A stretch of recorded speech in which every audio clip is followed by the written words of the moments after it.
নয়াদিল্লির south block. রাত যত গভীর হয়, এই ঐতিহাসিক ভবনের চারপাশের নীরবতা ততই যেন ভয়ঙ্কর হয়ে ওঠে। এখান থেকেই গত ১.৫ দশক ধরে একটি স্বাধীন প্রতিবেশী দেশকে নিজেদের ছায়া রাষ্ট্র বা আজ্ঞাবহ প্রদেশ বানানোর নানা ছক কষা হয়েছে। তাদের ধারণা ছিল, ঢাকার ক্ষমতায় যেই আসুক, তার প্রথম বিদেশ সফর হবে দিল্লিতে। এটা ছিল তাদের তৈরি করা এক অঘোষিত নিয়ম, এক ধরনের লুকানো দাসত্বের শৃঙ্খল।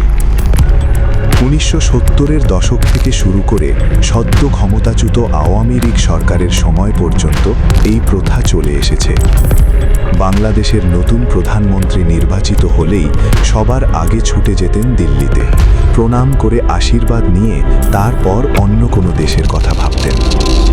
সাবেক প্রধানমন্ত্রী তো শেষ দিকে মাসে ৩ বার পর্যন্ত ভারতে যেতেন। দেশের মানুষই বলাবলি করত, ইনি কি বাংলাদেশের নেতা নাকি ভারতের কোনো মুখ্যমন্ত্রী।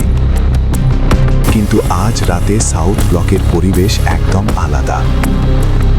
তাদের সাজানো দাবার ছক একেবারে উল্টে গেছে। বাংলাদেশের নতুন প্রধানমন্ত্রী তারেক রহমান সেই অলিখিত নিয়মকে সরাসরি অস্বীকার করেছেন। তিনি প্রথম বিদেশ সফরে যাচ্ছেন মালয়েশিয়ায়, তার পরের গন্তব্য বেইজিং। দিল্লির নীতি নির্ধারকদের কপালে ঘাম দেখা দিয়েছে। তারা বুঝতে পারছে, ঢাকায় এবার এমন একজন বসেছেন যাকে আর আগের মতো খেলার পুতুল বানানো যাবে না। ঠিক এই উত্তেজনাকর মুহূর্তে ঢাকা থেকে উড়ে এলো আরেকটি বড় ধাক্কা। বাংলাদেশের পররাষ্ট্র বিষয়ক উপদেষ্টা হুমায়ুন কবির সাংবাদিকদের সামনে শান্ত অথচ ইস্পাতের মতো কঠিন কণ্ঠে বললেন, বাংলাদেশের প্রধানমন্ত্রী কবে কোন দেশে যাবেন সেটা আমরাই সিদ্ধান্ত নেব। কোনো দেশ এ ব্যাপারে কথা বলার অধিকার রাখে না। আমাদের জাতীয় স্বার্থ ও দ্বিপাক্ষিক সম্পর্কের প্রয়োজন অনুসারে আমরা নিজেরাই ঠিক করব। এই একটি বাক্যই দিল্লির অহংকারকে চূর্ণ করে দিল। সাংবাদিকরা জিজ্ঞাসা করলেন, প্রধানমন্ত্রী কি ভারতে যাবেন না? উপদেষ্টা স্পষ্ট জবাব দিলেন, যদি প্রয়োজন হয় তাহলে যাবেন, আর যদি পরিবেশ অনুকূল থাকে। যদি পরিবেশ অনুকূল থাকে, এই ছোট্ট বাক্যটির ভেতর লুকিয়ে আছে এক বিশাল ভূ রাজনৈতিক থ্রিলার। কেন তিনি এমন কথা বললেন? কূটনীতির অন্ধকার জগতে যেসব গোপন তথ্য সাধারণ মানুষের চোখে পড়ে না, তারেক রহমানের সম্ভাব্য ভারত সফরকে ঘিরে ঠিক সেসবই ঘটছে। ঢাকার উচ্চ পর্যায়ের গোয়েন্দা সূত্রে পাওয়া অত্যন্ত গোপনীয় এক রিপোর্টে উঠে এসেছে, ভারত সরকার ও উগ্র হিন্দুত্ববাদী গোষ্ঠী তারেক রহমানকে দিল্লিতে নামানোর জন্য এক চরম অপমানজনক পরিকল্পনা করেছে। তাদের ছক, কোনো আনুষ্ঠানিক প্রোটোকল দেওয়া হবে না। আমেরিকান সিনেটর মার্কো রুবিওর সঙ্গে যেমন করা হয়েছিল, ঠিক তেমনই তাকে অপমান করা হবে। এতে বিজেপি পশ্চিমবঙ্গ, আসাম ও ত্রিপুরায় তাদের হারানো ভোট ব্যাংক ফিরে পাবে। বাংলাদেশ বিরোধী উস্কানি তাদের একমাত্র অস্ত্র। কয়েকদিন আগেই বাংলাদেশের এক শীর্ষ উপদেষ্টাকে দিল্লি বিমানবন্দরে আটকে রেখে চরম অপমান করা হয়েছে। ঢাকা সেই নোংলা খেলা পুরোপুরি বুঝে গেছে।